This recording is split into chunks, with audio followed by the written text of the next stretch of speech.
Ready to Read, Level 2. Henry and Mudge and Mrs. Hopper's House. The 22nd book of their adventures. By Cynthia Ryland, illustrated by Carolyn Bracken, in the style of Susie Stevenson. Ready to Read, Aladdin Paperbacks, produced by Educa Korea.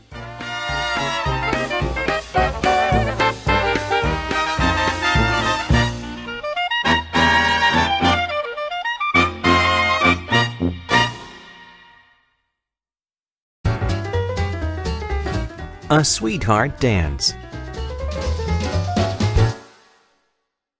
Valentine's Day was coming. Henry and his big dog Mudge loved Valentine's Day because of the candy.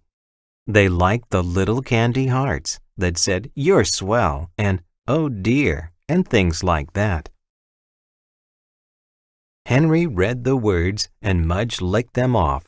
They were a good team. On this Valentine's Day, Henry's father and Henry's mother were going to a sweetheart dance. Henry and Mudge would be staying with Mrs. Hopper. Mrs. Hopper lived across the street in a big stone house with droopy trees and dark windows and a gargoyle on the door. Henry liked Mrs. Hopper, but he did not like her house. "Are you sure Mudge and I can't come to the sweetheart dance?" Henry asked his father. "Only if you both promise to wear a tuxedo and shiny black shoes and waltz to the blue Danube," said Henry's father. Henry looked at Mudge and tried to imagine him in a tuxedo and shiny black shoes waltzing to the blue Danube. "I think we'd better go to Mrs. Hopper's," Henry said. "Good idea," said Henry's father. "Because Mudge only knows how to tap dance," Henry said with a grin. Mrs. Hopper. On Valentine's night, Henry's parents got all dressed up. Henry looked at them. "Wow," he said. "I bet you didn't know I was this handsome," said Henry's dad. "I did," said Henry's mother, giving him a kiss. "Ugh, too much mushy stuff," Henry said to Mudge. "Let's get to Mrs. Hopper's house, quick." At Mrs. Hopper's house, Mudge licked the gargoyle on the front door. Henry giggled. "He didn't scare you, Mudge," Henry said. When Mrs. Hopper opened the door, she had a violin in her hand. She smiled at Henry. She petted Mudge. She said goodbye to Henry's parents, and Henry and Mudge went inside. "Wow," said Henry. He had never been inside Mrs. Hopper's house before. It was like a castle. There were big chandeliers and tall paintings and a grand piano. And lucky for Mudge, cats everywhere. "How many cats do you have, Mrs. Hopper?" asked Henry. 11, said Mrs. Hopper, "all girls." Mudge looked at the cats and wagged.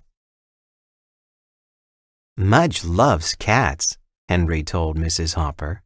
Mrs. Hopper petted Mudge again. "Mudge loves everything," she said. Henry smiled. Mrs. Hopper's house wasn't bad. It was wonderful. Maybe his parents would dance all night long. Costumes.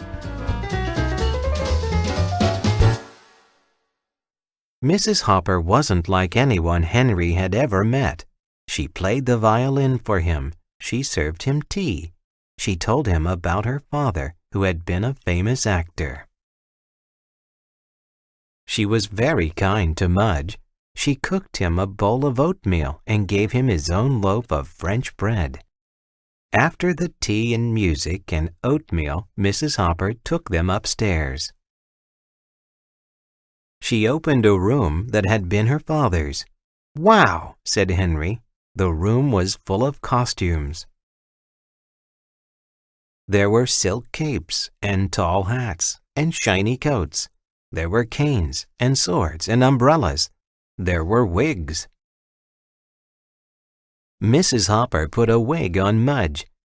"You look like a poodle, Mudge," said Henry. Mudge wagged and wagged. Henry and Mudge and Mrs. Hopper spent most of the evening in the costume room. They had a wonderful time. And when Henry's parents came back from the dance, were they ever surprised? Mudge was a poodle and Henry was a man.